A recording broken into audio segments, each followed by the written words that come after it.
turn it? I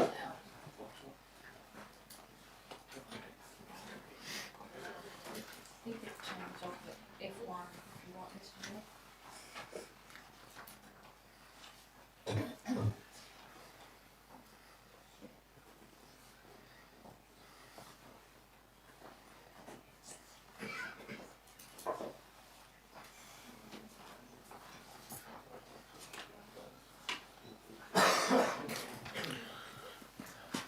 Good morning and welcome to the Scenic Regional Council meeting for Wednesday the 22nd of July 2026. I now declare the meeting open and I'd like to begin by acknowledging the traditional lands on which we meet and pay respect to elders past, present and future. I believe we have a full attendance today with no apologies. And welcome to the Chamber, Pastor Josh Cox. Josh, it's lovely to have you back in the chambers and be able to drag you away from the tractor. And we'll hand it over to you for prayers. Thank you. Thank you, Mayor. Thank you, councillors and attenders. Thanks for the opportunity of just opening prayer. And yeah, it's nice to be with you, so I thought I'd don a tie and join the... Well, anyway, I actually got a funeral after this, so I'll be ducking off pretty soon. So it wasn't for your sake, but I'm glad to be here and just thinking about that. And I guess that's what I'm going to read a little passage on. But I have a funeral today, and I know there's another one tomorrow of a significant person in our town, and I'm taking another one on Friday. And of course, we've had the passing of little Larry, which has sent significant. Shockwaves, I guess, through our community, and so the passage I want to read is in relation to that, and that's just that feeling of weight and heaviness. I've been asked to be part of the little memorial service we're going to have for Larry at the soccer fields on Friday, next Friday, I think, at this stage. So it's Jesus' words, and he says in Matthew chapter 11, "Come to me, all you who labour and are heavy laden, and I'll give you rest.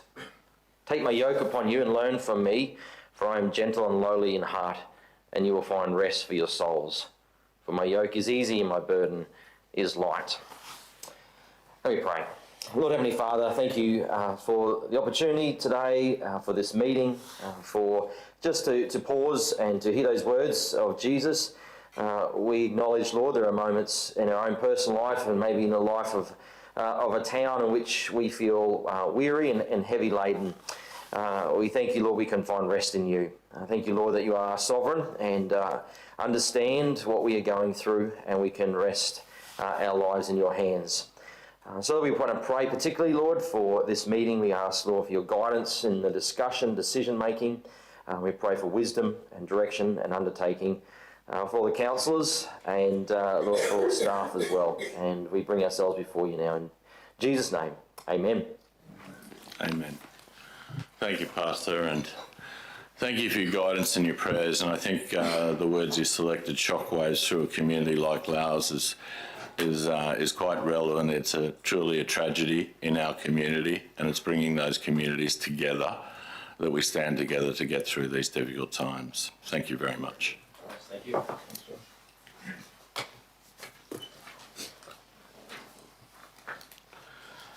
And now, public questions on notice. Hand it over to the CEO. Through Mr. Mayor, is Mr. Waistall here? Thank you, Mr. Waistall. I'll read out the letter. Thank you for submitting questions for consideration. At public question time, I'm pleased to provide the following responses. Eat Local Month. Question 1. Whilst Eat Local Month is a great event and benefits the region and those businesses that participate, what is the cost to the ratepayer? Answer. As information regarding the recent Eat Local Month event is not collated, I'm responding in the context of the 2025 program. Expenditure in 2025 was $329,552 and the revenue was $177,940. The balance drawn down from Council's budget was $151,612. Council's continued investment and vision for Eat Local Month is for it to be the most authentic paddock-to-plate food and farming experience in Australia. Outcomes in 2025 included contributed 2.224853 into the Scenic room economy, generated 2,669 visitor nights, increased average daily spend of overnight visitors and day trippers. Media coverage reached 5.5 million people and generated 3.5 million in advertising space rate value. Bracket advertising space rate is a metric used in public relations and media analysis to quantify the monetary value of media coverage across television, radio, print and digital platforms, and over 100 local businesses and community organisations participated in Eat Local Month and the Winter Harvest Festival. Different topic, Long Road Extension. Question 1. The Long Road Extension is a strip of council land that runs from the junction of Long Road and Esme Street to the showgrounds, Tambourine Mountain. What is the official designation of this strip of council land? The land in question is council land held in freehold. Question 2. An alleged unlawful piece of infrastructure consisting of an electronic gate and post boxes has been constructed at the northern end of the Long Road Extension. Council did not have the capability to investigate this piece of infrastructure and passed it to a law firm to investigate. What is the progress in this investigation? No external legal firm has been engaged by Council to perform an investigation on the subject land. Council has received expert independent legal advice on matters relating to land use and the structure placed on Council's land. Question 3. Is there a timeline for the law firm to complete its investigation and provide a report to Council? Response. As above, there has been no external legal investigation. Council officers are evaluating and working through the matter and will report back to Council at a future strategy workshop or ordinary meeting as appropriate.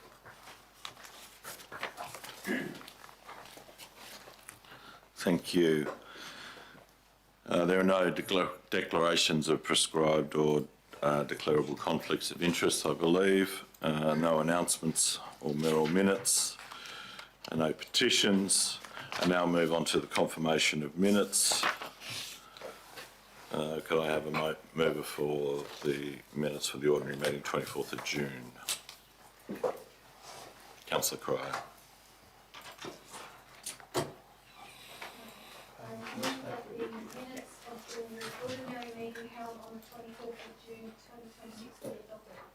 Seconded to the motion. Councillor Moriarty.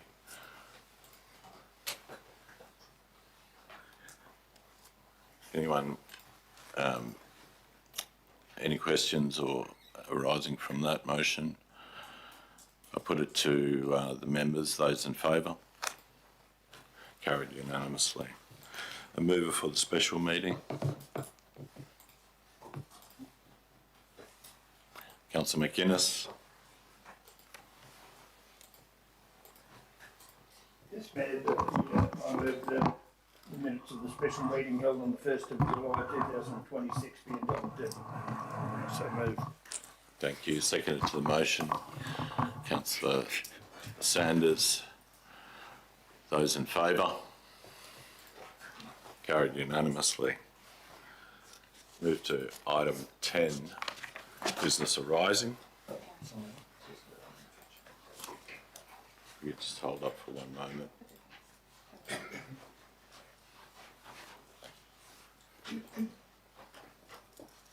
And hand that over to Councillor McInnes. Thank you, Mayor. In response regarding the business arising from the ordinary meeting on 24th of June 2026, in response to the deputation made by Mr Gary Lindsay on behalf of the Morang Lander Holder Group at the ordinary meeting held on Wednesday 24th of June 2026 and subsequent representations to myself as local councillor for Division 6 as recommended by Mayor Sharp, the Chief Executive Officer, with approval from the report's author, authorised the administrative release of the full independent peer review report relating to MCU 23/131 development permit for material change of use intensive animal husbandry poultry farm located at Morang Lane, Morang. A hard copy of the full report was issued by registered post to Mr Lindsay on 15th of July 2026, and he should now be in receipt of this document.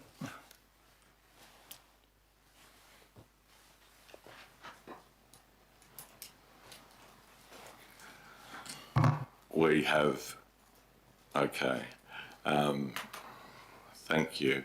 There may be some follow-up to confirm that, but we'll take that on board as the action. Thank you, Councillor.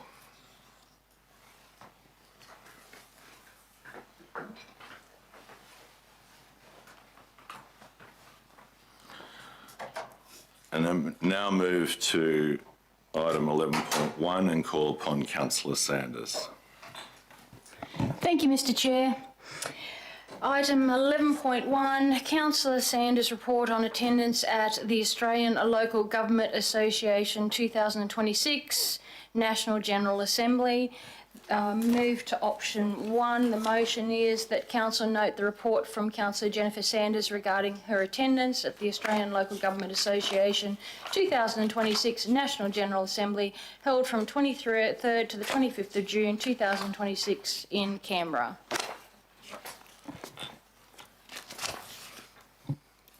Thank you.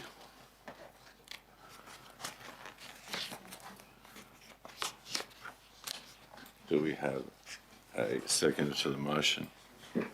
Councillor Chalk. Councillor Sanders, would you like to talk to your motion? Yes, thank you, Mr Mayor. This was a really interesting conference to attend. Thank you so much for permission to attend it. I really got a lot out of it. I'm just going to assume that everybody got to read my report. I actually every evening would go back to the room and just type up some of the learnings that I had, but I will just mention some of the initiatives and outcomes if I may. One of the things that was interesting to note was the expected population is set to double in around 60 to 80 years, depending on how we go. But one of the things that was mentioned by the topographer, I think he's called, and a futurist, that local governments need to continue to support state government initiatives, and if not, they will become irrelevant and the state will go around and not support councils. And it's really funny that we just got a notification of the Halls Creek housing development fast-tracked by Queensland government for 12,000 new homes. So I just note that we got an email about that just recently. The other thing is I note that financial sustainability of councils, all councils, and this was across Australia, so very interesting, and they note that around $67 billion worth of assets are in poor condition, $65 billion worth of assets are no longer fit for purpose, and $68 billion are no longer meeting the demand requirements placed on them. So they were just trying to let us know about making sure that we continue to stay up to date with our assets. I'll mention the outcomes. The 4 motions proposed by the Scenic Rim Regional Council were successfully progressed and were accepted. And you've probably all read those ones. There's the betterment motion, the financial assistance grants motion about the 1% taxation, also the tourism tax revenue, and the short-term accommodation motion. So all of those, I'm happy to say, got up. I'll just read a little bit from the outcomes. The Australian government wishes to continue with tied funding because that allows them to achieve the goals that they're trying to set. The Australian government will not be increasing the federal assistance grant to 1%. However, the National General Assembly have agreed to continue to request the increase for all local governments across Australia. there was a motion, an urgent late motion, I'll read, that the National General Assembly call on the federal government to abandon the proposed changes to the Disaster Recovery Funding Arrangements, DFRA, that would shift the Commonwealth state funding split from 65-35 to 50-50, and 2, maintain existing Commonwealth funding propositions to ensure local governments and local councils are not further burdened in recovering from natural disasters.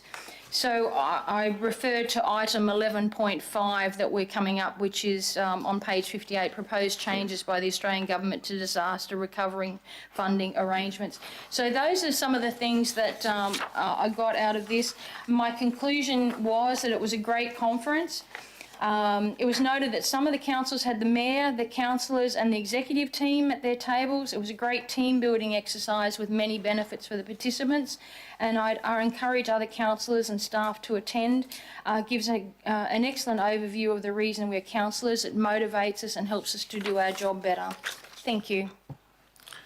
Thank you. Are there any questions? Councillor Hay. Thank you, Chair. Just wondering if there is a video recording of at least the discussions on the motions. I've searched everywhere and can't find one. Do we know if that's likely to appear?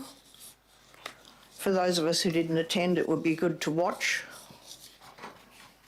I know that there was some sort of recordings there, but I don't know if they released that. That's something I'm sorry, I don't know.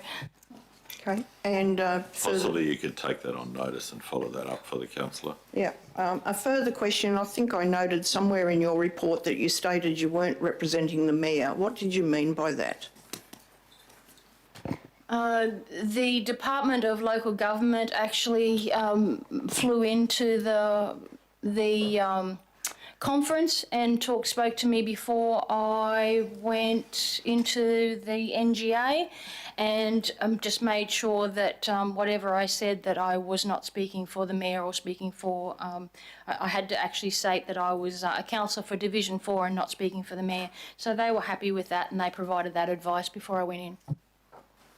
I find that quite bizarre, given that council as a whole paid for the trip. And I would have thought you were representing council in its entirety, not Division 4. Any further questions? Councillor McInnes. If I may indulge, Mayor, it's not a question, it's more just a clarification, I suppose, and I think we should at every opportunity to actually ram this home to the people, our constituents. The TIDS grants, and CEO may correct me, I think back in the 70s or 80s, I'm not suggesting you were here then, it was 1% of money earned by the feds, and now it is less than 0.5%. Yeah, and that's what, just for clarification, that's what Councillor Sanders raised there.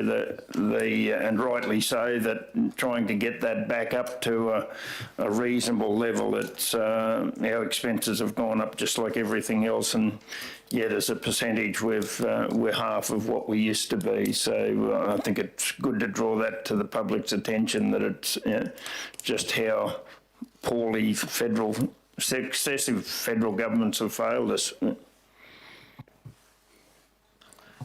Thank you, councillor. Any further questions?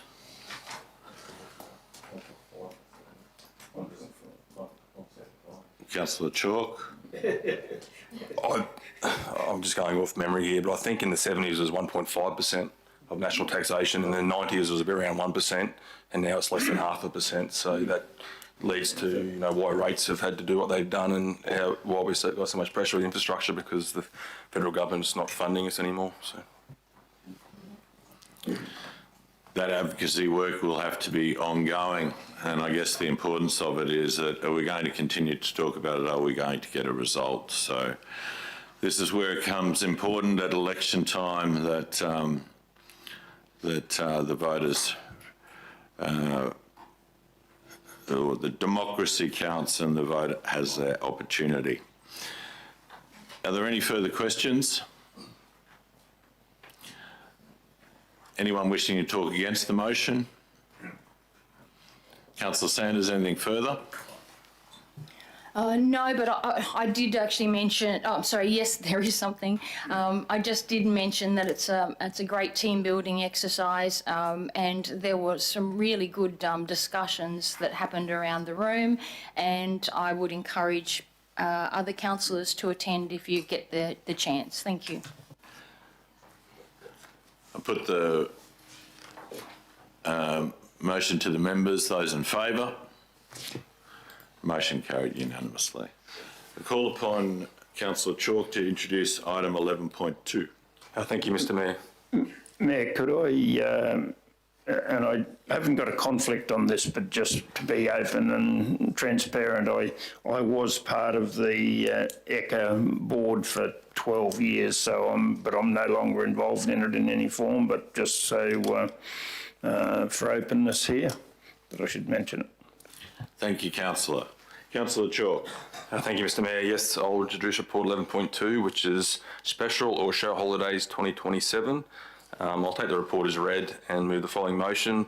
That one, council note the community feedback of May 2022 that the first Monday of the annual Royal Queensland Show is the preferred public holiday for the Scenic Rim region. And two, council resolved to nominate Monday the 9th of August 2027 as a public holiday for the Scenic Rim region for 2027. Seconded to the motion. Councillor Moriarty. Councillor Chalk. No, thanks, Mayor. I think it's pretty straightforward. I support the motion. Thanks. Thank you. Any questions? Anyone wishing to talk against the motion? I put it to the members. Those in favour? Motion carried unanimously. Thank you. Call upon Councillor Hay to introduce item 11.3. Thank you, Chair. I'd like to introduce item 11.3, OPW 25/064, development permit for operational works for an advertising device pylon sign on land located at 165 to 183 Long Road, Tamborine Mountain, and described as Lot 2, RP 166156. And I take the report as read. By way of introduction, I just have some opening comments. The applicant is Hilton Property Investments Proprietary Limited as trustee for the Wanjiang Zhang Family Trust. This is a property investment company established in 2014, and I would have expected that the application would have at least complied with the requirements of the planning scheme. Sorry, if I may. Councillor, if you wish to speak, could you indicate? Councillor Sanders? Oh, I was just going to say maybe we should have the motion first. It can be introduced without the motion. Thank you. Thank you, Councillor. Okay. The applicant was advised that the application had not addressed the assessment benchmarks for the development adequately, and that the applicant was required to address the planning scheme, especially the minor tourism zone code and the advertising devices code, as part of the impact assessment requirement. The application was lodged as code accessible when it was clearly an impact accessible development application, which is another failing. The application is for a pylon sign of size 7.9 metres high by 2.5 metres wide, with an area of 19.75 square metres on each face, having a cumulative sign face area of approximately 39.5 square metres, covering both faces, which exceeds the allowable 20 square metres requirement contained in our planning scheme for an advertising device located within the minor tourism zone. That is, the application was for a sign of double the allowable limit. And when I move the motion, you'll note that a condition has been imposed to limit the cumulative size of the sign face area to the maximum allowable 20 square metres. The applicant also sought a 1 metre setback from the property's front boundary, contrary to the requirement for a 3 metre setback, and that has been addressed in condition 6 with a setback condition of 3 metres from the front boundary. On the 20th of May 2026, given that this is a controversial development on Tamborine Mountain, Council wrote to the applicant and provided a letter of further advice addressing signage sizing, Council had raised concerns with the sizing of the proposed pylon signage. In particular, the issues raised have to do with the height and cumulative sign face. Please advise if you would reconsider the sign sizing and in that case provide further details. Unfortunately, the applicant declined to reconsider and adjust their application. The sign is located approximately 83 metres from the southern roundabout on Gallery Walk. It is not in a remote location, nor is it hidden away, being a very large group of buildings highly visible from the much utilised Long Road. And I have a photo to demonstrate that, which wasn't in the material already provided. During the public notification process, 19 properly made submissions were received and 7 not properly made submissions also. I will talk further to this after I've moved the motion, so I'll just go straight to the motion, which is not as per what was contained in the agenda. So I move the motion that 1, Council receive and note the report titled OPW 25/064 Operational Works for Advertising Device Pylon Sign to establish a pylon sign on land located at 165 to 183 Long Road, Tamborine Mountain, and described as Lot 2 RP 166156. 2, Council approved development application OPW 25/064 and granted development permit for operational works to establish a pylon sign subject to conditions contained in section recommended conditions of approval of the report and subject to the amendments in red below. And 3, Council note that any subsequent requests for a negotiated decision notice and or further change application to the approval OPW 25/064 will proceed via delegated authority where the change would not significantly alter the original decision. So as part of that motion, and on the screen you'll see that the amended conditions are condition 4, maximum signage height. The approved advertising signage must not exceed a maximum height of 5.5 metres above natural ground level. And condition 9, pylon signage in accordance with the application operational works, development being undertaken generally in accordance with plans numbers 22-047 dated 19 February 2024 and received by Council on 22 September 2025 and accompanying documentation, except insofar as it is modified by the conditions 4 and 5 and condition of this approval. Any minor changes may be requested by the applicant in accordance with the Planning Act 2016 without the need for a further development application for an operational work. So I think it's condition 5 is imposing the 3 metre requirement for a setback from the front boundary. Thank you, Councillor. Seconded to the motion. Councillor Moriarty. Councillor Hay, would you like to now talk to your motion? Thank you, Chair. I could not in good conscience support a pylon sign of 7.9 metres in that location. It's in the minor tourism zone. The property is visible from the roundabout at the end of Gallery Walk. As I said before, it's not in a remote location. It is a highly trafficked council-controlled road, and a pylon sign of 7.9 metres would be totally inappropriate in that location. And that is evidenced by the submissions that were made, and I particularly commend the submission made by Penny Charlton, who addressed a significant number of issues that are of concern to the Tamborine Mountain community. And I'll just very briefly, if I can find them, read the headings on those, not all of them, obviously. Okay. It'll take me a minute to get it open. Oh, no, it's not going to go to that. Let's go to my notes.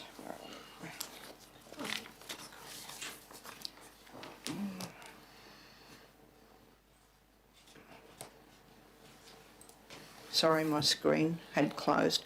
Ms Charlton noted in her submission, and this is supported by many other local residents on the mountain, these are the following issues that were of concern to the local residents. The excessive height and visual dominance of the pylon sign, given its location. The conflict with the character and amenity of the distinctive Tamborine Mountain environment, where the character is defined by scenic qualities, low-scale development and a sense of openness rather than vertical or urban forms. Scenic and landscape impacts. The planning scheme requires that advertising devices do not detract from scenic values or create visual intrusion. Traffic safety and distraction. A sign of this size, so close to the bottom of Gallery Walk, is likely to be a distraction for road users. Precedent and cumulative impact. Now, this is an important one, given that this particular person or company owns multiple tourism attractions on the mountain in the minor tourism zone. I'm assuming, and I think quite rightly, that if this is approved at was approved at 7.9 metres, it wouldn't be very long before we saw several other applications for pylon signs of a similar size. So thank you to Penny Charlton for that submission. Let's go back to my notes. Thank you, councillor. Are there any questions? Councillor Sanders. Can we hear from the officer as well, Mr Mayor? A particular question, or you wanting to the officer to summarise the application? That would be lovely, thank you. Through the chair, Councillor Hayes provided an apt summation of the application as presented. Obviously, the recommendation is to approve in accordance with the conditions that were provided. However, happy to take any questions. Thank you. Any further questions? Just one, please, if I may. Councillor Sanders. I understand what Councillor Hay is trying to do with this motion. Do you believe either both of those motions are defensible in a court of law, or do you think we've got a defensible position in one motion but maybe not an... I'm interested to see if this is all just going to be overturned by the P&E court. It'd be interesting to find out how you feel. Through the chair, I can't talk too much about defensibility of a decision because that's obviously not my role as the decision maker. However, I can outline that the recommendation provided by the officers was through a strict assessment of the planning scheme, and if the council decide in accordance with that resolution, the officers will do our best to support that position into Planning and Environment Court if necessary. I think maybe possibly to rephrase the question is the point that made in terms of the presentation by Councillor Sanders. Do you fully agree with the submitters in terms of it is clear in the planning scheme that the original proposal has an excessive height and visual dominance? Is it in line with the planning scheme clearly conflicting with the character and amenity? In terms of the planning scheme, are there scenic and landscape impacts, as pointed out, that create visual intrusion for a sign of this size? Is the traffic and safety a potential distraction being on a highly used main road corridor such as Long Road, particularly for tourism? And is there setting a precedent as a cumulative impact? Does that presentation set out and totally in line with the planning scheme versus the application? Through the chair, the points raised by the submitters were all valid concerns, and there are items that are addressed through the planning scheme. The officer's assessment has gone through and detailed where they consider that fits within the context of the planning scheme. As far as driver distraction is concerned, there's key principles that align through the Department of Transport around how that is to be achieved. Those have been considered as part of the assessment and seen to comply. Particularly given it's a static sign, it does change that assessment as opposed to ones that consistently move or have illumination, etc. Ultimately, the planning scheme sets requirements in that of the advertising devices code that articulate the community's expectation for these devices. So that's the assessment that has been undertaken, is the context of the planning scheme. Yes, that basically that's detailed within the report, and yeah. Thank you. You have a question, Councillor Hay? Would it assist the councillors if well, I put 3 photos up that were taken this morning of the site, just for context?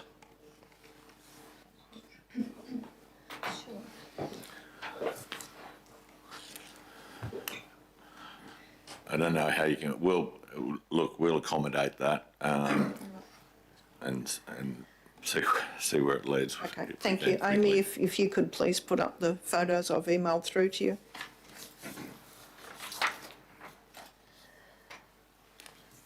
I have a question. Yes, Councillor Cry. Yeah, thank you, Chair. This is through the Chair to the officer. Is there at any point, you note that it's not an illuminated sign. At any point, can it become an illuminated sign, or does it need to go for another application? Through the chair, the application did not include an illuminated sign, so the common material makes up the application, and that's how it is assessed. If they were wanting to change that, then they would either need to change the approval, assuming approval is given, or lodge a new application. Condition 3 specifically talks to illumination of signage for added certainty to the community. So it outlines that advertising signage shall not be flashing or have rotating parts in any form without the prior approval of council. So it talks to the illumination element. Thank you. I also have another additional question.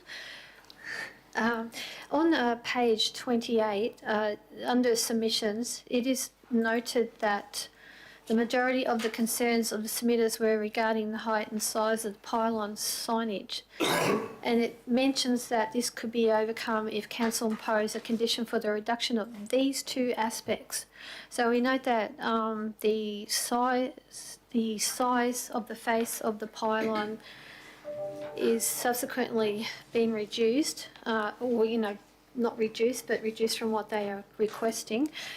Back to what it's supposed to be in the planning scheme.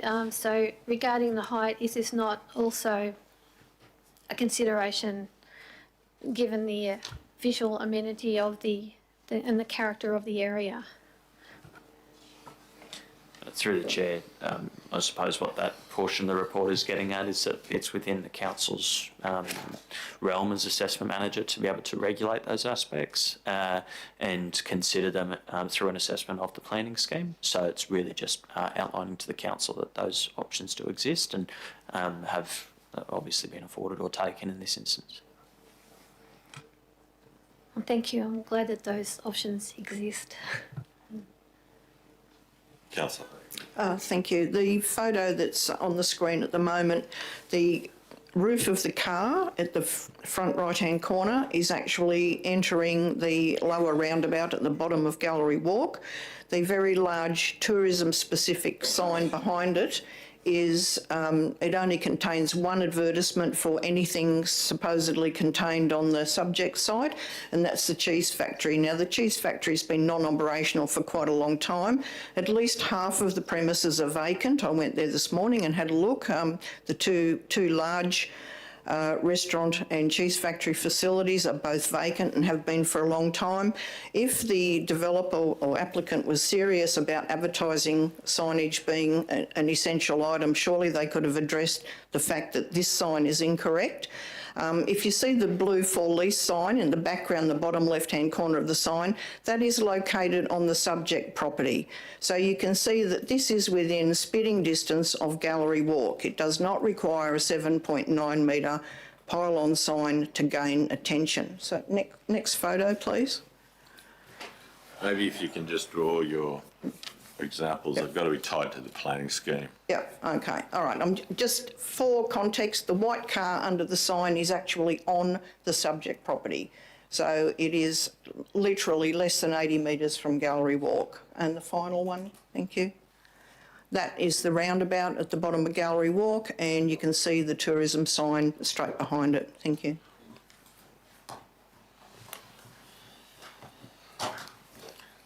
Any further questions? Anyone wishing to talk against the motion?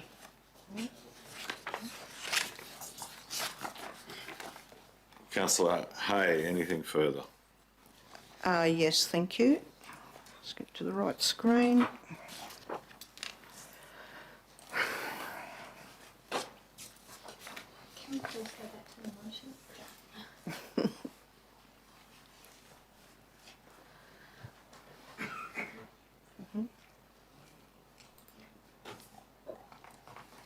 Just going to get the right document up, won't be a moment.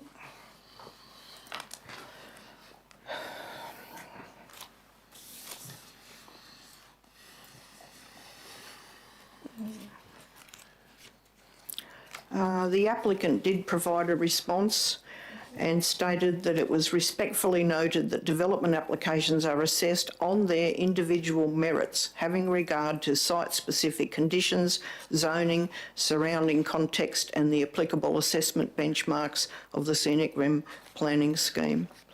In summary, whilst the planning scheme may allow a pylon sign of up to 8.5 metres in this location, respectfully this does not mean that the applicant should construct and inflict a visually dominant sign of 7.9 metres in this prominent location. It's considered disrespectful of the community's expectations and wishes and will create ill feeling within the community. Thank you. Thank you, councillor. I put it to the members. Those in favour of the motion?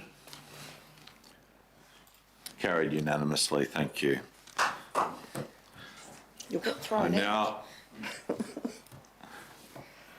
call upon councillor McInnes to introduce item 11.4. Thank you. Thanks, Chair. My pleasure to introduce 11.4 RAL 26/006 development permit for reconfiguring a lot, 2 lots into 2 lots at 213 Oban Road, Oban, described as lot 182 RP 861306 and lot 1 RP 21168. I take the report as read and I'll move straight to the recommendation. That being that 1, council receive and note the report titled Development Application RAL 2600/006 for development permit for reconfiguring the lot, 2 lots into 2 lots at 213 Oban Road, Oban, described as lot 182 RP 861306 and lot 1 RP 21168. And 2, council approved development application RAL 26/006 and granted development permit for reconfiguring a lot subject to conditions contained in section recommended conditions of approval of the report.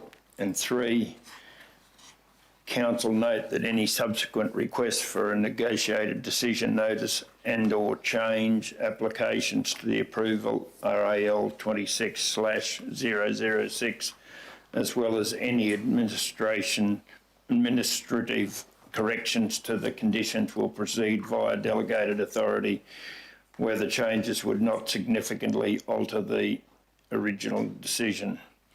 I so move. Thank you, councillor. Seconded to the motion. Councillor Sanders. Councillor McInnes.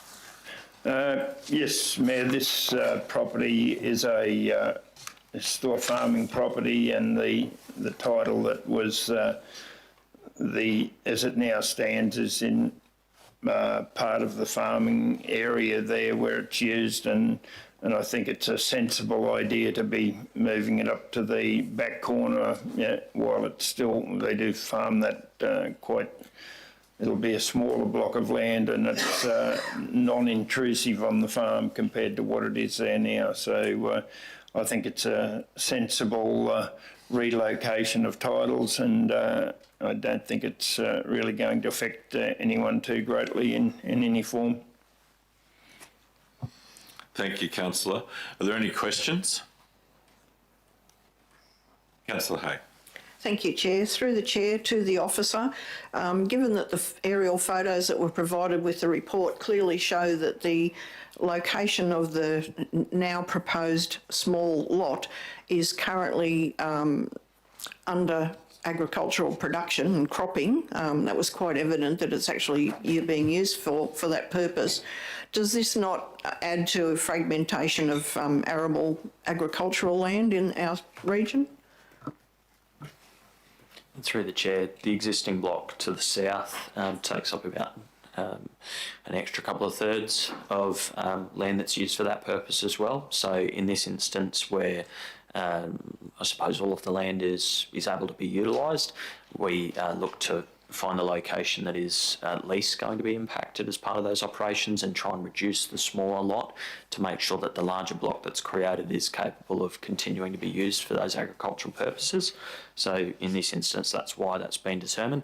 Of course, to protect that agricultural land on the larger holding, buffering has been conditioned to make sure that any new resident that may utilise that block will not be receiving reverse amenity impacts there. One further question.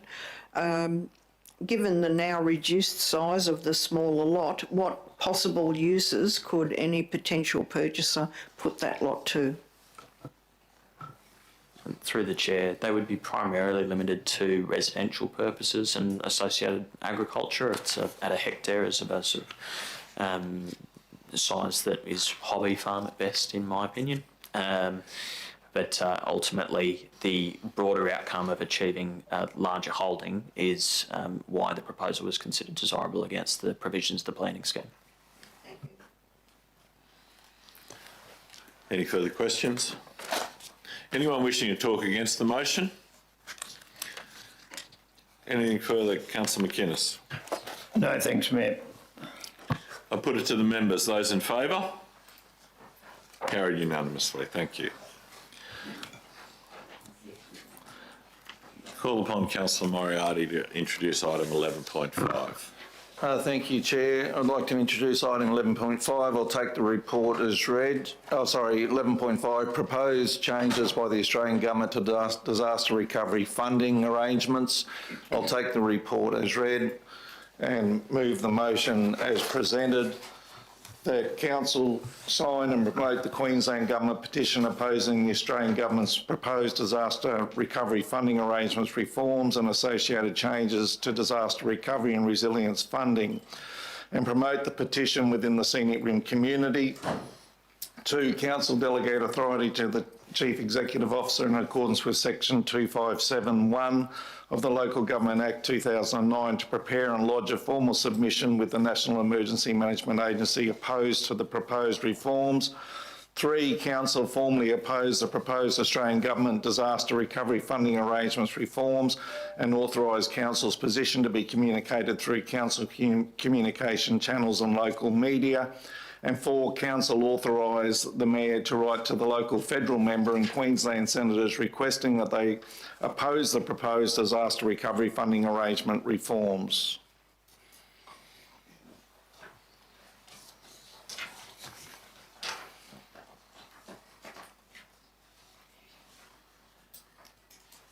Thank you, Councillor.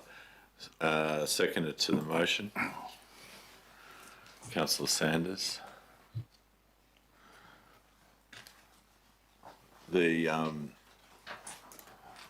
I just flag a minor amendment to the motion in point 4? It's not a major issue, but just to note, because I do advocate and write on these situations quite regularly. That second word, authorise, just turn that to request.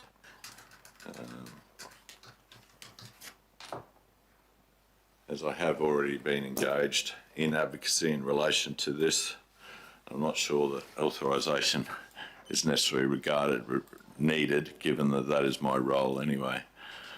Are you comfortable with that amendment, Councillor? Absolutely. Thank you, Chief. And the seconder? Thank you. Councillor Moriarty, would you like to talk to your motion? Thank you, Chair. Before I start, I'd like to recognise and acknowledge our Manager of Infrastructure Recovery for preparing the report. It was very detailed, covered quite a bit of ground. I will spend just a couple of minutes running through the key issues, if that's okay. On the 5th of June 2026, the Australian Government announced a proposed disaster recovery funding framework to replace the existing arrangements known as DRFA. The existing disaster funding arrangements recognise that severe disasters can exceed the financial capacity of individual councils and states and therefore require a nationally shared funding response.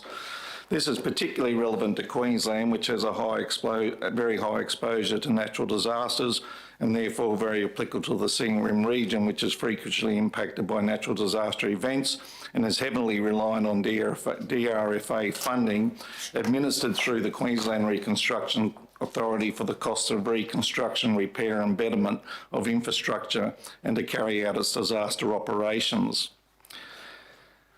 As such, these funding arrangement changes proposed by the federal government have the potential to significantly impact our region. Some of the key proposed changes include a flat 50-50 cost sharing down from 65-35. The state government and QRA analysis indicates that a split like this would reduce the Commonwealth contribution to Queensland by would have contributed to a reduction in Queensland funding since 23-24 of $1.5 billion. Under a 50-50 cost sharing arrangement, this would have seen a reduction in almost 30 million of funding for the Scenic Rim since 2018.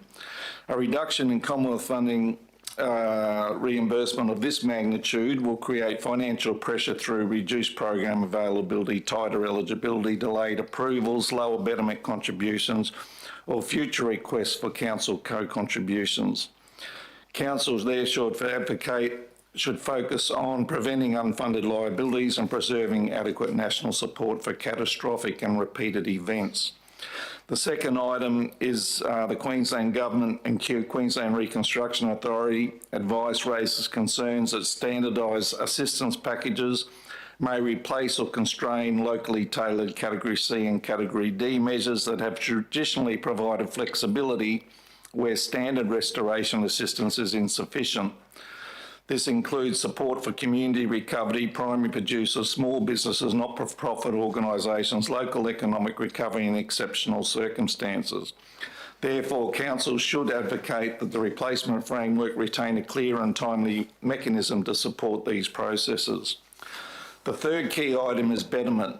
Betterment enables disaster damaged assets to be reconstructed to a more resilient and better standard, and where approved, reducing the risk and cost of repeated damage. More than $1 billion has been invested in hundreds of Queensland betterment projects since the Queensland Betterment Framework was established in 2013.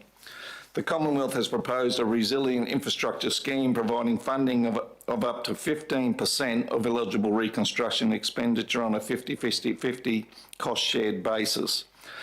The QRA advice provided regarding the proposal estimates that only 1% of the state's 770 betterment projects could have been executed under if the rules are changed. In the Scenic Rim alone, 17.4 million of betterment projects would not have been completed if the proposed changes had been in place. Another point is counter disaster operations. The ongoing eligibility of counter disaster operations have been confirmed in the public available reform information. This is a material issue for our council. The Scenic Rim Regional Council data records approximately 4.82 million in counter disaster operations across recent events, including 3.12 for Tropical Cyclone Alfred. Council should seek explicit confirmation that these counter disaster response costs will continue to be supported under any new framework.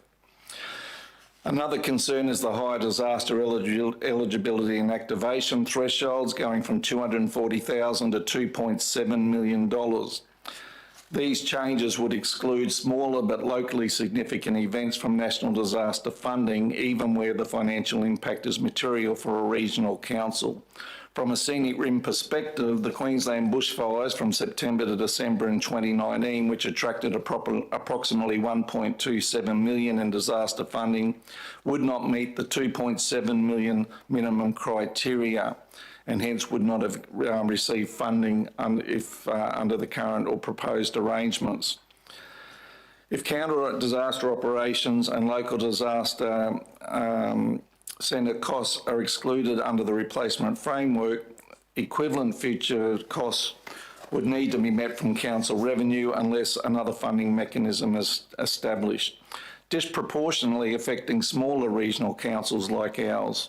Council should advocate very strongly for proportionate activation criteria, continued eligibility for counter-disaster operations and LDCC costs, and an alternative pathway for locally severe events that do not meet the standard threshold. And finally, the Queensland Government and the Queensland Reconstruction Authority have been highly successful since their implementation and are the envy of other states around the country. Any attempt to reduce or undermine the funding available in this state will have significant impacts. This is just an example or another example of the federal government transferring costs onto both the state and local governments. In conclusion, we all know that the key to helping our communities to get back on their feet after a natural disaster is to carry out recovery works as quickly and as efficiently as possible so people can get back to business as usual as quickly as possible. Any changes to funding arrangements that impede the recovery process will affect those people most impacted during a natural disaster. Thank you. Any questions? Yeah, yes, Mr. Mayor, I do have one to the officer through the chair. So if this funding was changed in this manner, as suggested by the federal government, would it be rate increases or grants, or how would this little council fund these significant disaster events? Just in your general opinion, please. Thank you. Through you, Mr. Mayor. Councillors, I think it would inevitably long-term be a mix of all of those elements. Some of the changes that are being proposed will likely shift from an event application basis to a scrutinised issuing of funding based solely on infrastructure impact, not necessarily community impact.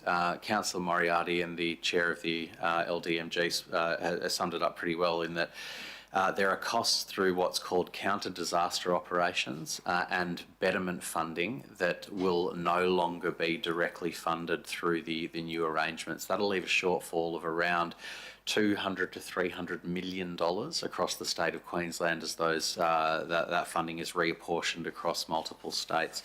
So councils and or the state government will have to pick up that shortfall in some mechanism. For us, that may mean inactivating the LDCC and having to pay staff to man some of the cells and the response during and post-disaster. That cost will come directly from the ratepayer.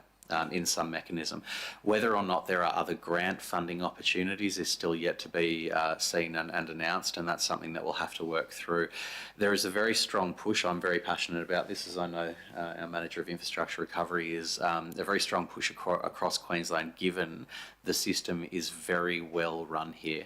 We are the only state that has a locally led disaster response facilitation, and to move away from the funding, the actual real cost of running that locally led disaster response inevitably means that it is local governments and the state government that will be impacted financially through this.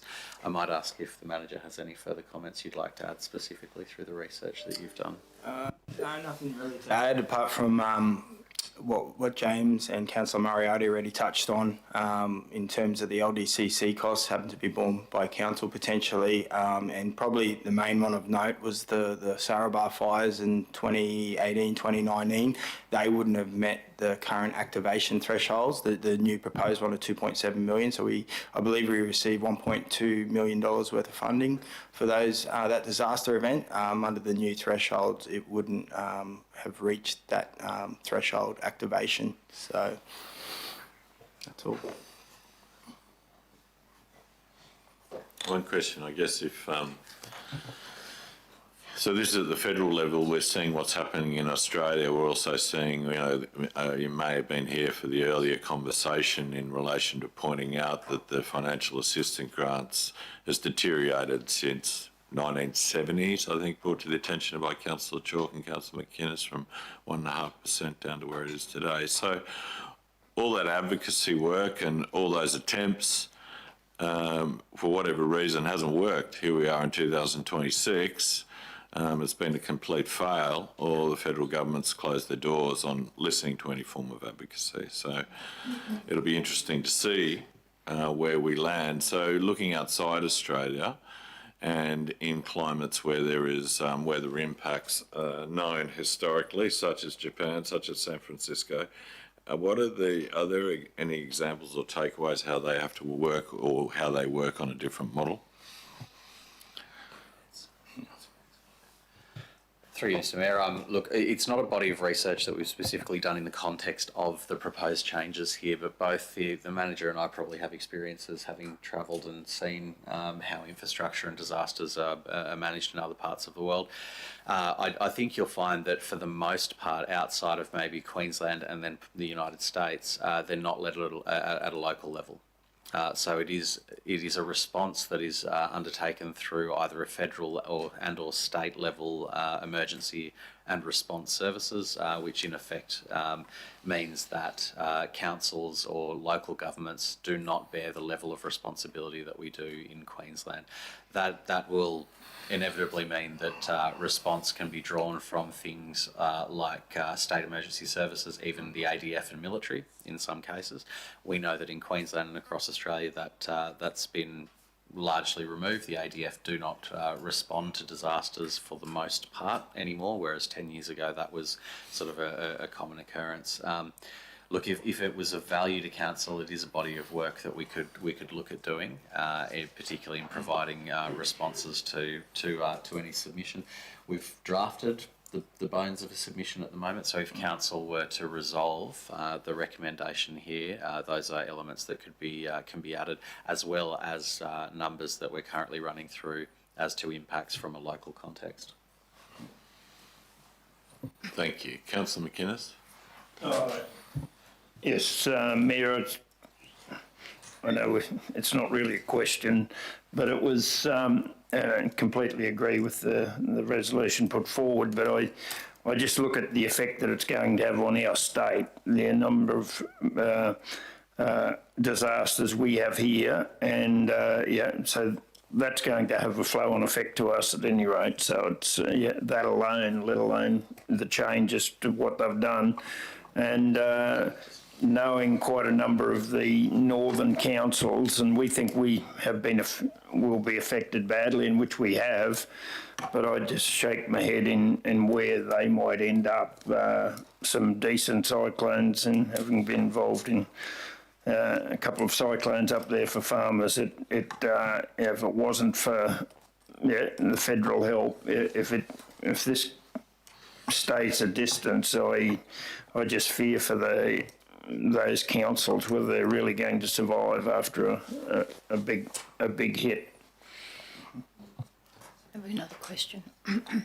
Councillor Sanders, you have a question? Yes, thank you, Mr. Mayor. I think is it true that this has not been really publicised to the public?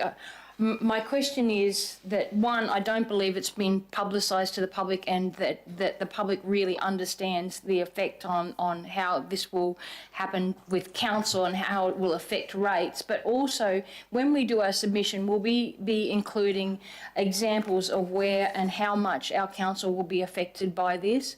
And you mentioned one example, but I assume we're going to include lots of examples of how much it's going to cost us and how much it's going to could possibly affect the public.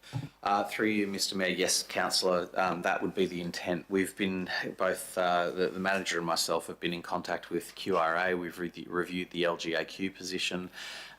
We've looked at a range and have the data for events spanning from 2018 to present for this particular council. So we have the bulk of the information and the funding that was received through DRFA and REPA, as well as Category C. And that spans all events from 2018 to present. So I've just got it up on the screen now. It is in a spreadsheet, so it's not something that's easily interpretable here. But the long and short is there is over 50% of that funding that would be impacted in some way. And that doesn't necessarily mean that the entirety of the funding would not be received by council, but in some way, 50% of the funding that we have received and enjoyed as a part of the arrangements in place presently would be impacted by these proposed arrangements. So I take that's the table presented on page 63. Could you just, in that table, it doesn't highlight the date, so what's the time range on that? Mr Mayor, it starts in the 2018-19 financial year, which is the $30,000 pipeline value for the QDRF fund, moves into the Queensland bushfires in 2019-20, which I believe is referenced as the Sarabah bushfires more colloquially, right through to the event at the end of last year, which was the rain that we experienced in the November period. Thank you. Thank you very much. Any further questions? Councillor Cryer? Thank you, Chair. Yes, I have on Honourable Christie's McBain MP's letter. She states that the new framework will ensure council funding will flow to impacted communities faster and with less red tape. Is that currently an issue, those two items in existing previous disasters? And will this change it? Sorry. Through you, Mr Mayor. No, at the moment it doesn't appear to be an issue with this council. On approved submissions, we're given 30% of the approved submission value up front to undertake design works. We've also been given emergency management works and holding works. So when assets are badly damaged by flood damage, we are able to mobilise crews to go out there and perform works just to make them safe, and then take the data, submit it to QRA, get it assessed and get the formal approval, and at which point we'll get the 30% forwarded. So yeah, the rest of the projects are managed through monthly progress claims. As long as we submit those reports in a timely manner, it doesn't really appear to be a cash flow issue to this council, an administrative issue either. Thank you. Mr Mayor, if you don't mind, I might just add, in the context of the federal government's comments are in the context of dealing with multiple states and territories councillors, which cover around 577 local governments, or 570-something local governments nationally. Queensland's represented by 77 of those. However, Queensland as a state experiences more natural disasters. So the comments around funding flowing to local government in a more streamlined manner may be very relevant to other states. They may be more relevant to South Australia, Tasmania, New South Wales, but they will be less relevant to Queensland as the current system works well for us at this stage. Councillor Moriarty. Thank you, Chair. Just to concur with the comments made by the officers, that the Commonwealth has in fact identified reduced governance and faster payments as reform objectives, but the QRA has advised that in Queensland the state funds DRFA assistance to council upfront, meaning that Queensland councils do not generally experience the same reimbursement delay as other jurisdictions. council should support, you know, any forms to cut red tape and simplification, but Queensland doesn't currently experience the same hold-ups as other states and territories, so we're not, just to answer Councillor Crier's question. No further questions? Anyone wishing to talk against the motion? I'll put it to the members, those, oh, sorry, Councillor Moriarty, anything you wish to add further? No, thank you, Chair, other than to note that I believe the federal government collects 80% of all taxes across Australia, and while a 50-50 split on disaster might sound a reasonable split, if you're collecting 80% and only funding 50% of the disaster funding arrangements, it's not really an equitable split, so it wouldn't seem to be very fair or equitable at all. Thank you. One measure to hold up. Those members in favour of the motion? Carried unanimously, thank you. Now I call upon Councillor Hay to introduce item 11.6. Thank you, Chair. I'd like to introduce item 11.6, interim unaudited monthly financial report for June 2026. I take the report as read. The interim unaudited monthly financial report for June 2026 is an interim shortened report due to the timing of the end of the financial year processing for revenue and expense accruals, expense prepayments, depreciation expense, provision calculations, property, plant and equipment, capitalisations, revaluations and several other items will continue during July to complete the annual financial statement in a final form. As such, only an operating statement of financial position and cash flow statement have been run as interim reports to meet our legislative requirements. It should be noted that these reports may not reflect the final position, as a number of annual adjustments occur at year end that will impact the materiality of the final position. A draft set of financial statements is being prepared for the External Audit and Risk Committee by 14th of August 2026. If Council is in a position to prepare a final June report for the August ordinary meeting, it shall do so. Otherwise, it will be to the next possible ordinary meeting thereafter.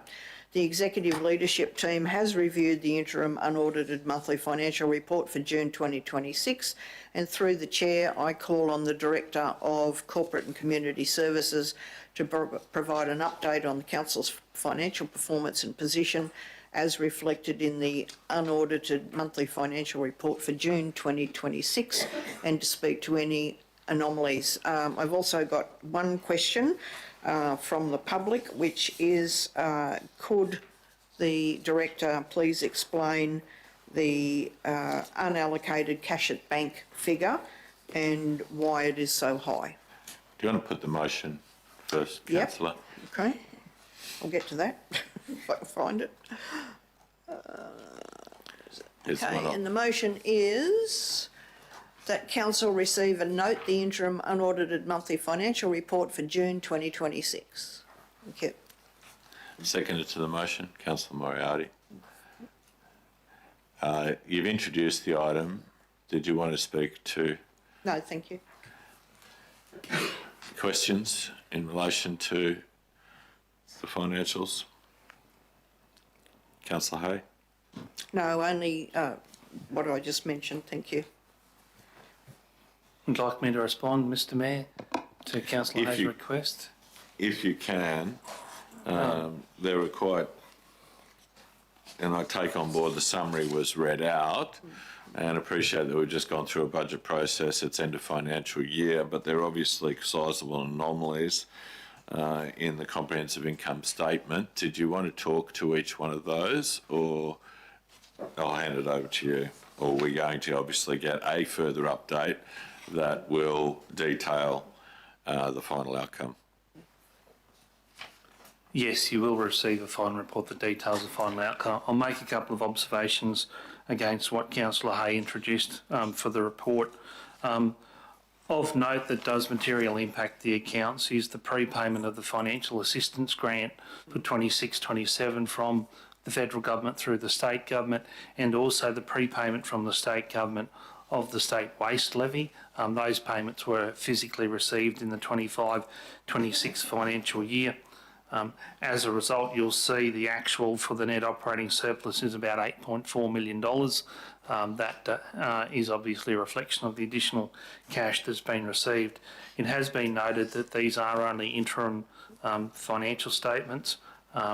What I would point out is that the cash at bank figure, and I'm not sure about the question of unallocated cash. I'll have to come and talk to Councillor Hay in more detail. The cash at bank at the moment is that $80.8 million. It's really a reflection that some of the capital works for the financial year obviously hasn't been completed. That money was funded and is included in the cash at bank. There have been a number of asset capitalisations through the year, so you do see the value of the asset base going up about $20 million over the course of the year. That will change through the end of financial year accounts. And in relation to a note that is in the accounts, page 83 of the agenda talks about council's investment and cash balance. You'll see the statement cash flows has about $80.8 million. We do reference there $84.6 million. The difference of that is really the money held in trust, so money received from outside entities. So if you're looking at why don't those numbers add up, the reason is there's money held in trust that sits outside of our general financial performance reports. In relation to where we're at, and perhaps in response to a question I was asked last month, looking at the average rate balances outstanding at the end of financial year, Council is aware that we did start a sale of land for rate arrears process through 2025. We started at that point in time with 17 properties. 8 of those properties are paid in full. 4 more are expected to be paid in full, and it's likely that between 4 and 5 properties will proceed to the sale through an auction process. Council has until early September for that to be initiated, so we'll brief Council early in August about what the status is and the next steps in relation to that sale of land process. Happy to take the question from Councillor Hay on notice on unallocated cash balance and to take any further questions from the councillors. Thank you.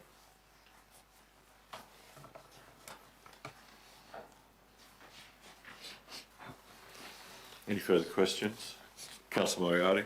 Just in broad terms, are we aware of what the deficit, 25-26 deficit is likely to be in ballpark figures, please? To answer that, Councillor Moriarty, no, we're not. And it is highly likely that it won't be a deficit position because of those prepaid values, but we're still to work through what that actually looks like. So I can't give you an exact answer on that. We've been processing accruals and prepayments over the last 2 weeks. That does change the position materially, so I can't give you that answer today, sorry. Okay. I think at this early stage there's a lot more to come, and the motion is appropriate in terms of noting the accounts. Any further questions? Anything additional, Councillor Hay? No, thank you, Chair. I put the motion to the floor. Those in favour? Motion carried unanimously. Now call upon Councillor Cryer to introduce item 11.7. Thank you, Chair.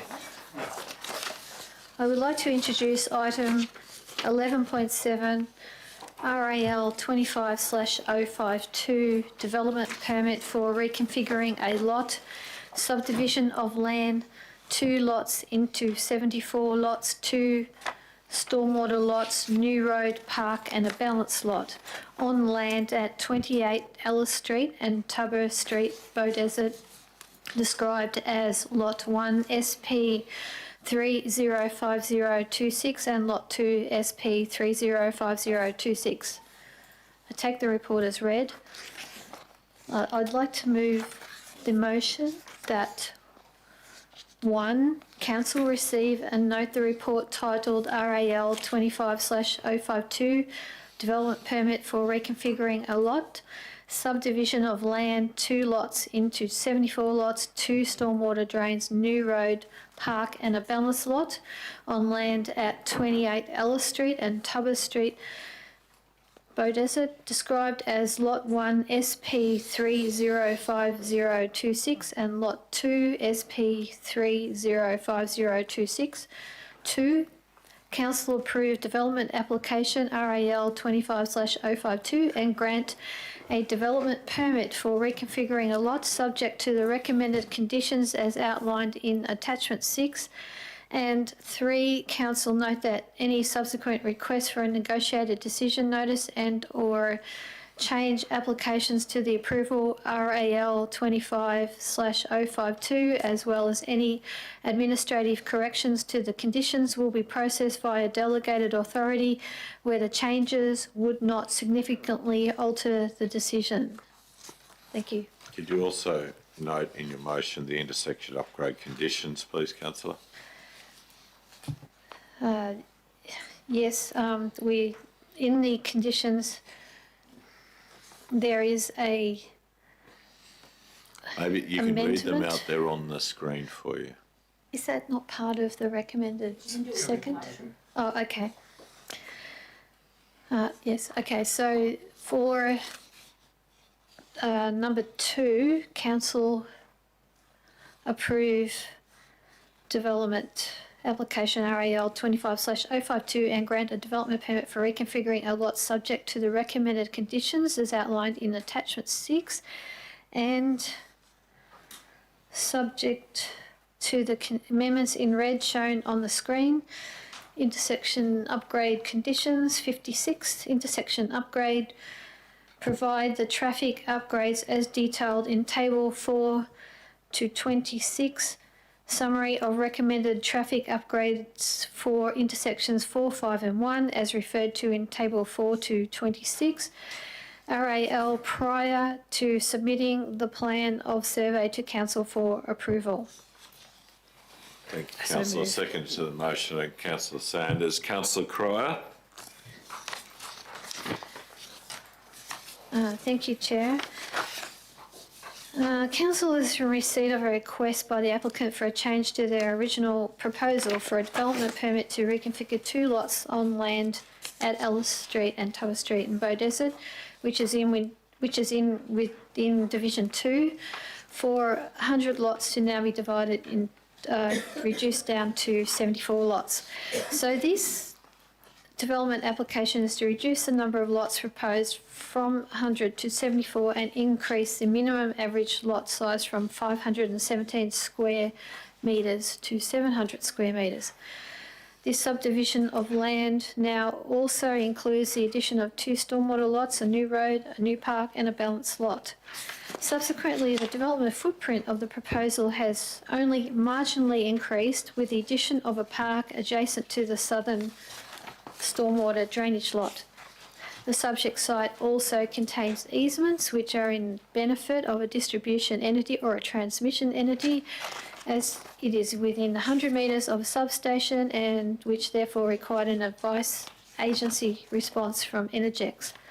The subject lots are wholly located within the low medium density residential zone and under the Scenic Rim Planning Scheme 2020 as amended on the 30th of June 2023, the proposed development application is impact accessible due to residential lots originally proposed not meeting the minimum average lot size for the low medium density rural residential zoning.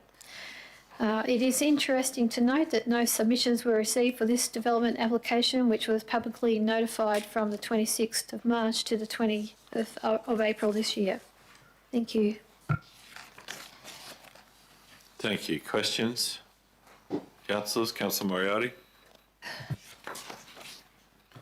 Thank you, Chair. Just, can we just get an overview, given this was only provided very late, the intersection upgrade? Can we get an overview of which intersection we're talking about, what the upgrade involves and the reason for it being such a late addition, please?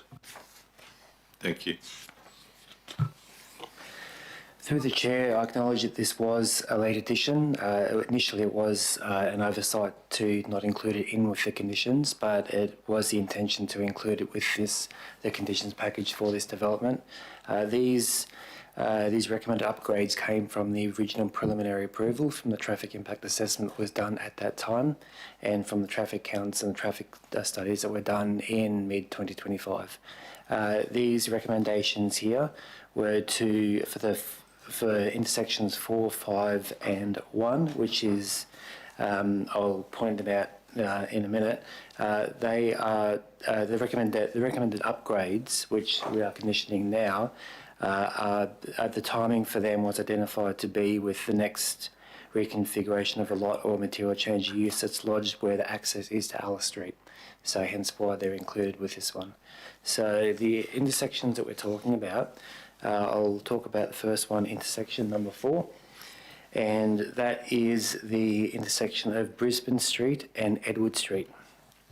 So the proposed upgrade works. I did include an attachment with this as well. I'm not sure if you have it handy, but the proposed upgrade works to this intersection would be to prohibit right turns out of Edward Street during peak periods, and that would be the AM and the PM peak period. So that would be coming out of Edward Street, which is in a southwest direction, and turning right onto Brisbane Street. The second upgrade proposed would be to Brisbane Street and Burnham Street, which is just to the south of that intersection. Sorry, I should say, did you have any questions on that first one? I just run through them first. Okay, no worries. Okay. So the second upgrade, which is intersection 5, would be from Brisbane Street and Burnham Street, which is to the south of the previous one. Currently, that's looks like a 3-way intersection, and it's uncontrolled. So there's no signal or roundabout on that. The proposed upgrade to this would be to upgrade that intersection to a single lane roundabout. And the third one is Brisbane Street and Turbot Street, and likewise to the first recommended upgrade is also to ban right turns out of Brisbane Street during the peak periods as well, and that's the extent of those 3 intersection upgrades. Is there any reason why Mill Street's not included with Edward Street and Turbot Street? The reason why that may not have been included would have been it wasn't. It may not have deemed. Sorry, I'll start again. It may not have been warranted through the traffic studies at the time. So the traffic studies would also look at they'd look at what the current demands are at particular points on the whole network, and they would also look at the demand generated by the development as a whole, and different intersections act differently, of course, and they have different demands. They have and different, I guess, driver behaviour as well. So I can only assume that intersection would not have been identified for an upgrade at the time. Yeah, I just find it a little bit interesting because when you look at the map, one of 2 things are going to happen. People that can't turn right out of Edward and Turbot Street are going to just reroute to Mill Street to go right and create, potentially a logjam in that situation. But I just was wondering why the others are mentioned and that one's been left out. So if you can perhaps investigate that, and just confirming that the minimum lot size is now, and the average lot size are now compliant with our planning scheme. Through the chair, yes, they are. Thank you.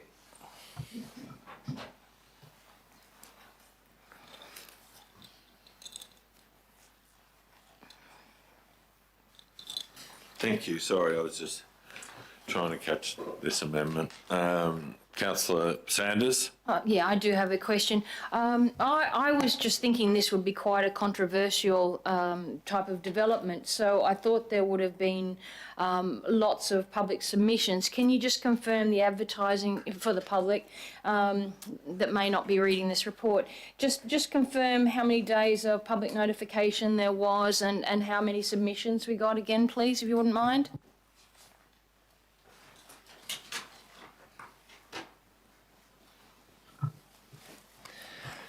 Through the chair, thank you, councillor. I can confirm that no properly made submissions were made. This application was publicly notified for 15 business days from 26th of March 2026 to 20 April 2026 in accordance with the Planning Act. Wasn't there an amendment, though, to upgrade the minimum lot sizes and to in accordance with the planning scheme and to meet the average lot size of 700 square metres to obviously bring it in line with the planning scheme, but also to placate those previously visible community members that were against the original application? No. Through the chair, yes, that's correct.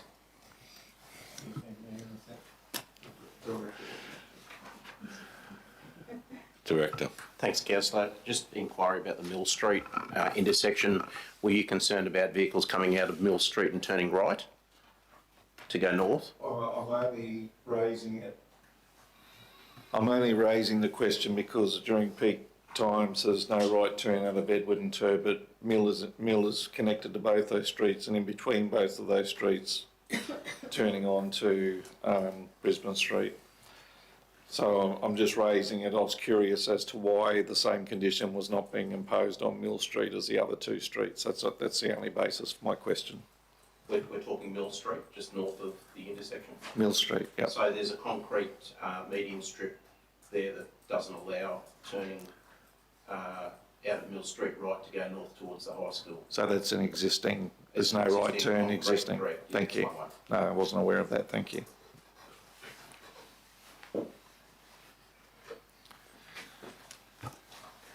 Councillor McGuinness. Yes, if I could ask the officers, to me it seems a strange way of doing it, and it's not our problem, I suppose, in some ways, but do we know the logic behind actually doing the first part of the estate in the middle and then working out it? Maybe it wouldn't be the best place for someone wanting to buy a house if it's going to be works all around them, sort of. But it's the developer's option to do that, but there's nothing, I'm not suggesting there's anything illegal, but it seems a very strange way of doing it.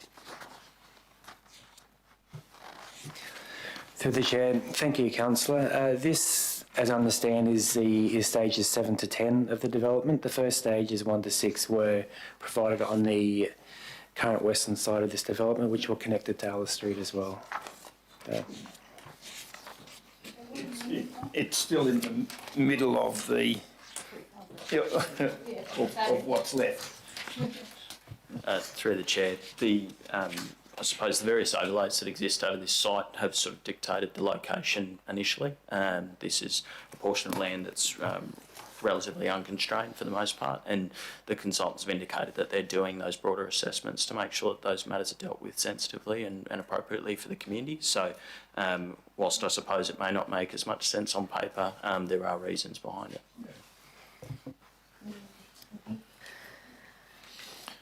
And are there any impacts in relation to the services that need to be provided in terms of bringing and connecting to the trunk infrastructure for those service providers such as urban utilities? Through the chair, the urban utilities have provided their advice on this application through the assessment. They are comfortable that the proposed lots can be serviced. So that's the extent of their assessment at this stage is this application. Thank you. Any further questions? Yes. Councillor Cry. Yes, thank you, Chair. I have 4 questions, if I may. Just in relation to the lot sizes and the frontages that on page 12 and 19 of the report, lots 803, 804 are described as having frontages of 8 metres and 7.7 metres respectively. Could you please explain on on the plan the position of these lots, just for the benefit of people watching, so that there is some understanding that they are corner lots with a usable shape? I mean, are they usable? Through the chair, thank you, councillor. Can you please repeat the page of the report for me, sorry? Page 12 and also again on page 19, but page 12 is specifically.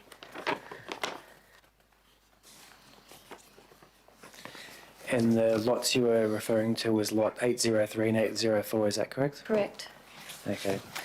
Given these lots are on a corner, they sometimes are also considered like cul-de-sac lots, similar.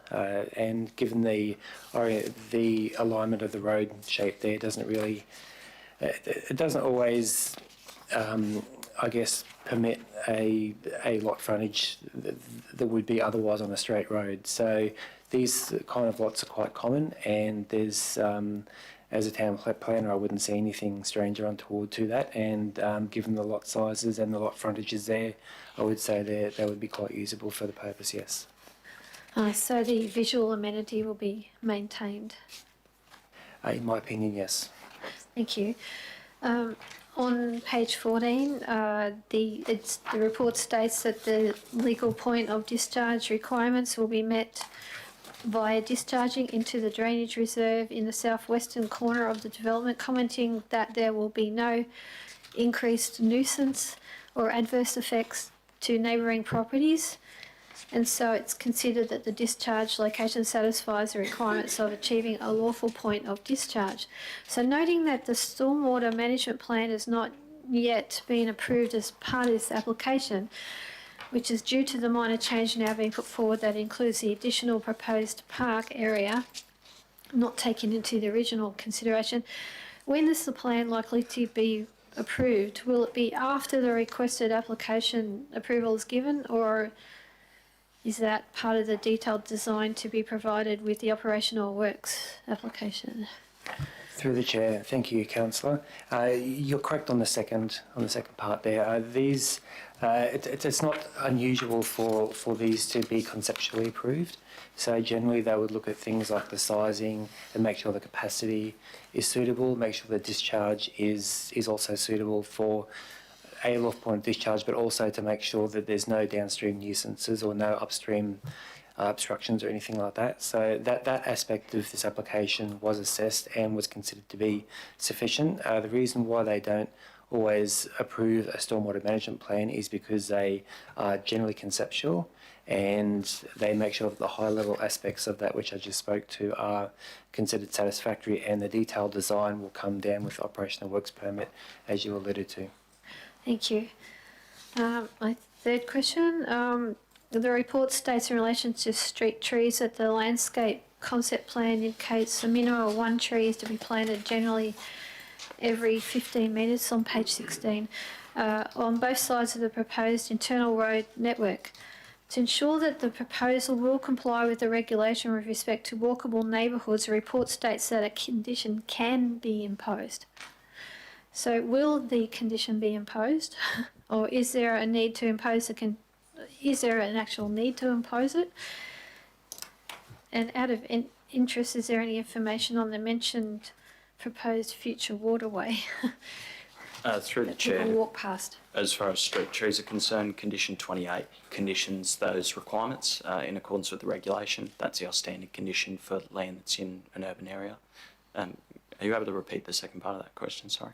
No, well, you probably answered that. So the last bit was out of interest. Is there any information on the mentioned proposed future waterway that's included in this walkway, the pathways, the walkable neighbourhood pathways, which I'm assuming that you'd be able to walk past the future waterway?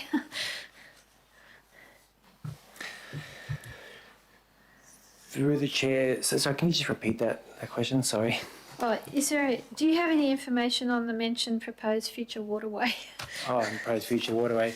I can assume a lot of that was considered with the preliminary approval as well, given that the development before you is for a very small portion of that whole thing. But in relation to this approval as well, as I understand, a application has been lodged with the state government for the waterway barrier works application, and that would solely address the waterway. If they're doing any reprofiling anything to do with that would be solely with the state government. However, we have included in our conditions package some rehabilitation works for that area as well, just to ensure that we do get an outcome that would be acceptable to us. Thank you. And my last question, which is on page 20. The applicant has advised that the 4 metre high boulder walls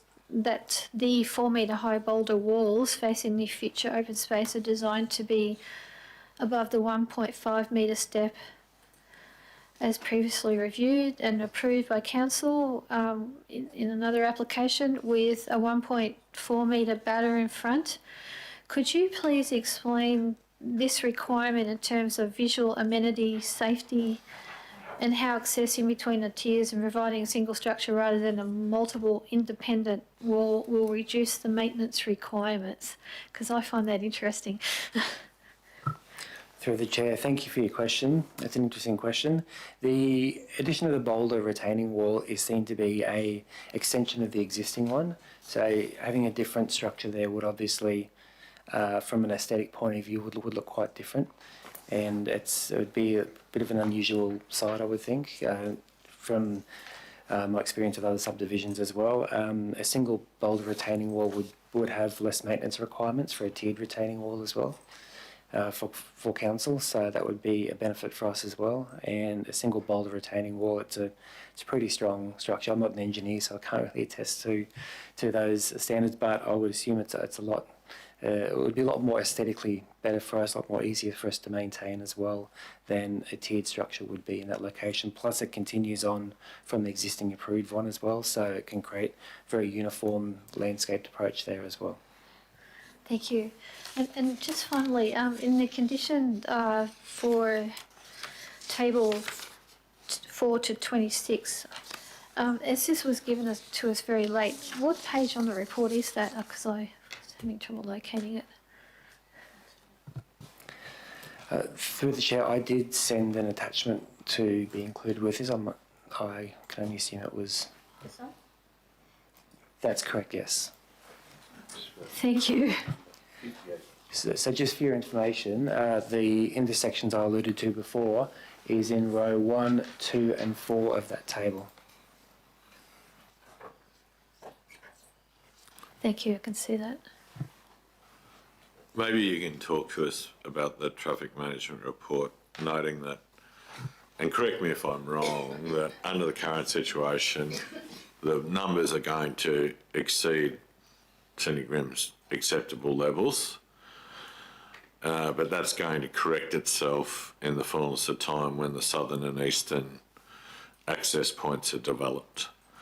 So how is that going to work, and what confidence we have as this development rolls out, and where are going to be the difficult points for the community in terms of the volume frequency, and when's it going to smooth out? Through the chair, thank you for your question on that. As I understand, it's Alice Street at the moment that would be exceeding, if Alice Street is called an access street, it would be exceeding the traffic demand of 1,000 vehicles per day by about 250. So as I understand, Alice Street has the road reserve width to be what could be considered a collector road, and that has been considered and been reviewed by the traffic engineers, and they understand that the Alice Street at the moment is sufficient in its current form. With regards to, I also acknowledge the first part of your question, which was at the moment the traffic demand on the streets is slightly exceeding, but it will decrease and fall back over time. That is my understanding as well, and that would be once the next forms of the development do come through, because they will connect to other aspects of the local network as well, which would I assume would reduce the overall traffic demand going into the single access point at the moment, which is Alice Street. Okay. Are there any further questions?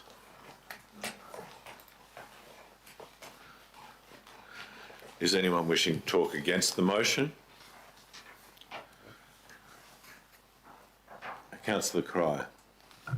Thank you, Chair. In closing, I would like to say that the proposed development through the submitted material within the application to now reduce the number of lots and increase the minimum lot size, as well as the inclusion of a park, has demonstrated compliance with the relevant provisions of the Scenic Rim Planning Scheme. And this has been further outlined within this report, so it seems pretty straightforward. Thank you, councillor. I'm not sure that anything in planning has ever been straightforward, but we note your comment. Put it to the members. Those in favour? Carried unanimously. Thank you.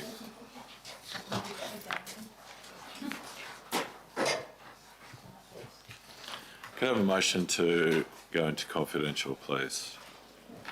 Councillor Moriarty. Thank you, Chair.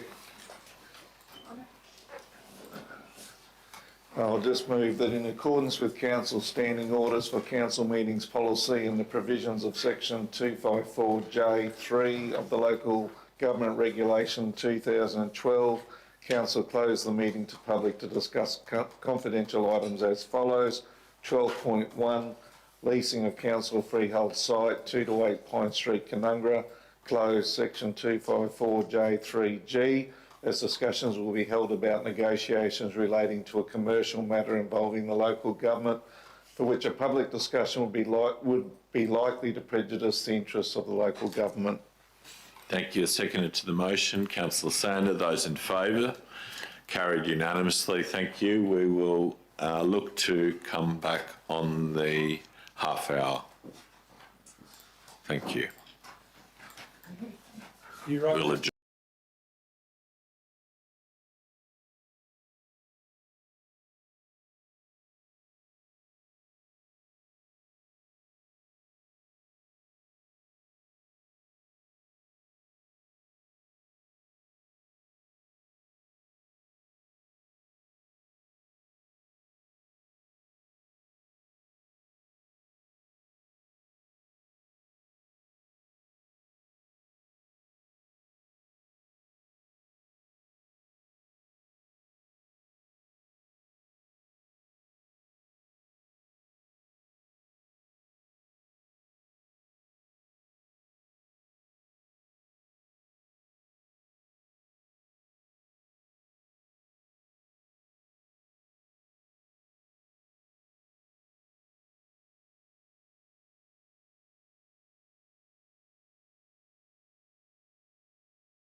Thank you and welcome back. Could I now have a member bring us out of closed session, please? Councillor Sanders. At the following discussion in closed session, council resume in open session. Is that the only thing I need to read out, or is there something else? Proposal of resolution. Thank you. Seconded to the motion. Councillor Moriarty, those in favour? Motion carried. Thank you. Now call upon Councillor Moriarty to introduce item 12.1. Thank you, Chair. I'll introduce item 12.1. I'll take leasing of council freehold site 2 to 8 Pine Street, Canungra, closed S254J3G. I'll take the report as read and introduce the motion as presented that one, council resolve in accordance with 2361B, what is that? I, of the Local Government Regulation 2012, that it is satisfied that an exception applies to the disposal of the property described as Lot 1 of SP 133816, and that the disposal may proceed other than by tender or auction. 2, council approved the lease Lot 1 of SP 133816 to the state government or relevant state government agency for a term of up to 2 years with an option to extend for a further period of up to 1 year. And 3, council delegate authority to the Chief Executive Officer in accordance with section, I can't read that, 257/1 of the Local Government Act 2009 to negotiate, finalise and execute all necessary documentation to give effect to the lease of Lot 1 of SP 133816 to the State of Queensland on terms satisfactory to the Chief Executive Officer. Thank you. A seconder to the motion. Councillor McInnes. Are there, Councillor Moriarty, did you wish to talk to your motion? No, thank you, Chair. Any questions? Is there anyone wishing to talk against the motion? Nothing further, councillor. I put it to the members. Those in favour? Carried unanimously. Thank you. With that item, as last item of the day, draws the meeting to a close and officially close the meeting at 11:02 a.m. Thank you all for your attendance.